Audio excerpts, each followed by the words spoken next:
சொல்லணும்னு நினைக்கிறாங்க. சோ கேட்டு கழியுங்கள். எங்க கூடியிருக்கும் அனைவருக்கும் என் முதற்கண் வணக்கத்தை தெரிவிச்சுக்கிறேன். அனைவருக்கும் இனிய மகளிர் தின நல்வாழ்த்துக்கள். பட்டங்கள் ஆழ்வதும் சட்டங்கள் செய்வதும் பாரினி பெண்கள் நடத்த வந்தோம் 8 மறுவினில் ஆணுக்கிங்கே பெண்களே பெரிய காணஞ்சி கும்மியடி சொல்லிட்டு அந்த காலத்துல பாரதியர் அவருடைய கனவை ஒரு வரிகளா எழுதி வச்சுட்டு போயிட்டாரு. பட் இந்த காலத்து பெண்கள் நிறைய பேர் அவருடைய கனவை நினைவாக்கிட்டே இருக்காங்க. அவங்க எல்லாருக்குமே என்னுடைய மனமார்ந்த வாழ்த்துக்களை நான் ஃபர்ஸ்ட் தெரிவிச்சுட்டேன்.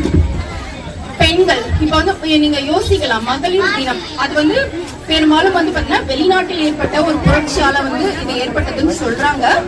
பட் இந்தியால ஏன் அதை கொண்டாடணும் அப்படின்னு பாத்தீங்கன்னா, ஒரு பெண் அவங்க சாதிக்கணும், அவங்க ஃபீல்டுல அச்சீவ் பண்ணணும்னா அவ்வளவு ஈஸி கிடையாது. இப்போ ஒரு ஆண் ஒரு குறிக்கோள் இருக்கே, அவங்க அதை அச்சீவ் பண்ணனா ஈஸியா அவங்க கோலை அச்சீவ் பண்ணிடலாம்.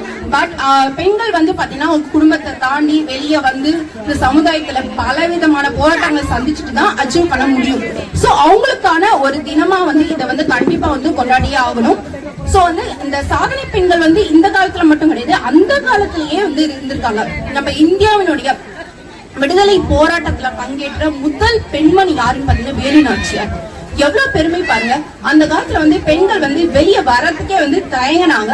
பட் அப்பேற்பட்ட அந்த காலத்துலயும் சாதிச்சிருக்காங்க ஒரு பெண். ஓகேங்களா? சோ பெண்ணுன்னா அச்சம், மடம், நாணம், பைப்பு இது எல்லாமே இருக்கணும். இதையும் தாண்டி வீரமும் இருக்கணும். அந்த வீரத்தின் மூலமா நம்ம நாட்டு மக்களை காப்பாற்றணும் அப்படின்றதையும் நிரூபிச்சு காட்டியவங்க யாருன்னு பாத்தீங்கன்னா வேலு நாச்சியார். யார பத்தி பேசணும்னு நினைக்கிறேன்னா டெசி தாமஸ். இவங்க பாத்தீங்கன்னா தி மிசைல் உமன் ஆஃப் இந்தியா அப்படின்னு சொல்லுவாங்க. சோ பாத்தீங்கன்னா நம்ம ஏவுகணை திட்டத்துல பங்கேற்ற முதல் பெண்மணி இவங்கதான். யோசிச்சு பாருங்க, பெண்கள் கார் ஓட்டுறாங்க, பஸ் ஓட்டுறாங்க, சோ ஏரோப்ளைன் ஓட்டுறாங்க. இத்தனை சாதனைகளை தாண்டி ஏவுகணை திட்டத்திலையும் பங்கேற்க முடியும் என்றதை நிரூபிச்சு காட்டவங்க இவங்கதான். நெக்ஸ்ட் பாத்தீங்கன்னா நன்னம்மாள்.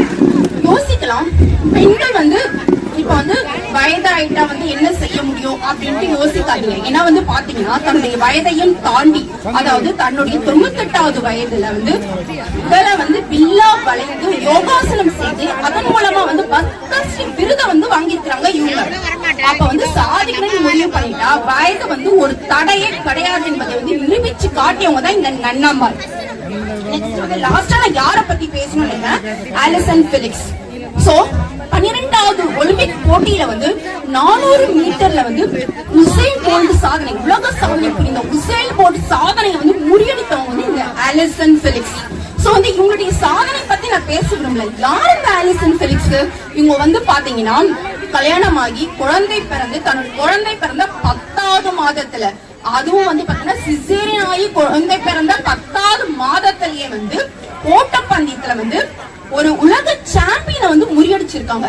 சோ இந்த அளவுக்கு அவங்களால அச்சீவ் பண்ண முடியுதுன்னா அவங்களுடைய குறிக்கோள் பாத்தீங்கன்னா அவங்களுடைய உடல், பொருள், ஆவி, அவங்க உடம்புல ஒரு ஒரு அணுவிலையும் அது ஊறி இருக்கும்.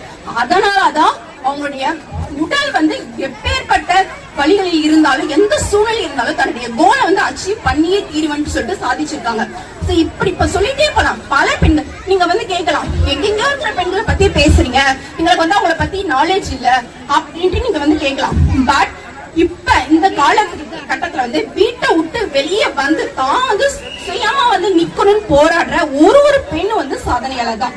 நம்ம ஏரியால பாக்கலாம், நிறைய பேர் பாத்தீங்கன்னா டெய்லரிங் ஷாப் வச்சிருப்பாங்க, ஒரு சிலர் பியூட்டி பார்லர் வச்சுட்டு இந்த மாதிரி தனியா பிசினஸ் பண்ணி அச்சீவ் பண்றவங்க நிறைய பேர் இருக்காங்க. இவங்க எல்லாருமே பெண் சாதனையாளர்கள் தான். சோ இந்த மாதிரி ஒருத்தரும் பெண் சாதனையாளர்களா குடும்பத்தை விட்டு, அதாவது குடும்பத்தை விட்டுனா குடும்பத்தையும் மேனேஜ் பண்ணிட்டு வெளியே அவங்களுடைய கோலை அச்சீவ் பண்ணுறதுதான் முழுமையா உங்ககிட்ட எல்லாருக்குமே கேட்கிறேன். நாங்களா ஒரு சாங்கோட நான் முடிச்சுக்கிறேன். நீ மங்கையாய் பிறந்திடவே ஒரு மாதம் செய்தாயோ, கூடி கனவுகள் ஓடி பிடித்திட பிறந்தாயே, பருவமாறிய பெண்ணாலே மாலை சூடிய பொன்னானாய், உன் கலவைகள் கலைந்தது காணல் நீர் போலே, நீ சமையல் கட்டை தாண்டி ஒரு சாதனை தேரில் ஏறி இந்த உலகையால பெண்ணே ஓடிவா, நீ வாடி வாசல் தாண்டி திமிரும் காலை போல நீ வாடி வாசல் தாண்டி, நீ வாடி வாசல் தாண்டி, திமிரும் காலை போல நீ வாடி வாசல் தாண்டி. தேங்க்யூ.